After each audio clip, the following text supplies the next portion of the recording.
Au commencement du psaume 84, nous disons ces indications au chef des chantres sur la guitite. Un psaume des fils de Corée. Sur la guitite signifie concernant le pressoir, ce qui fait supposer que le psaume était chanté au moment de la vendange. Quant au mot Corée, un psaume des fils de Corée, il serait l'équivalent de notre mot calvaire. Les fils de Corée peuvent donc être considérés spirituellement parlant comme fils de la croix, et le psaume peut s'appliquer à ceux qui sont au pressoir dans la vallée de Baca. Seuls les fils de la croix peuvent changer lorsqu'ils passent par le pressoir, car ils connaissent les voies de Dieu. Ils savent que la vie jaillit de la mort, qu'une joie céleste succède à la souffrance, et que le néant reçoit la plénitude de Dieu. Aussi ne voient-ils pas les choses comme leur entourage les voit. Ils ne s'arrêtent pas à considérer le pressoir et la croix dans leur affliction. Ils ne pensent pas à ce qu'ils perdent en apparence pour la cause de Christ. Mais ils voient les choses depuis les tabernacles de l'Éternel des armées, depuis le sanctuaire de Dieu.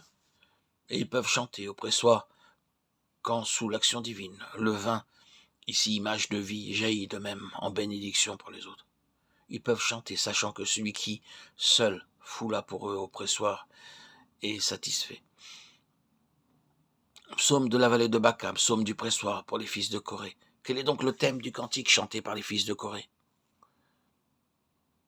Que tes tabernacles sont aimables, Éternel des armées. Mon âme soupire et languit après les parvis de l'Éternel.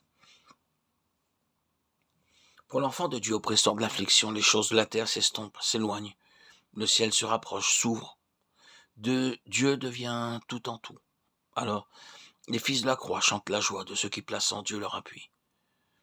Ils ne comptent ni sur les circonstances, ni sur les secours humains, ni sur aucun soutien terrestre.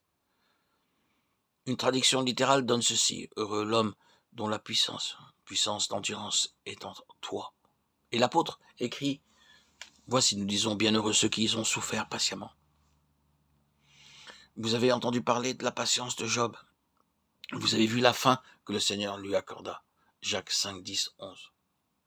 Oui, heureux celui qui endure l'épreuve jusqu'au bout, jusqu'à l'instant de la délivrance, où il reçoit au double ce que Dieu avait jugé nécessaire de reprendre. Le double pour lui, mais aussi le double en bénédiction pour les autres. Les fils de la croix chantent parce que, au pressoir, leur cœur est devenu comme de la cire.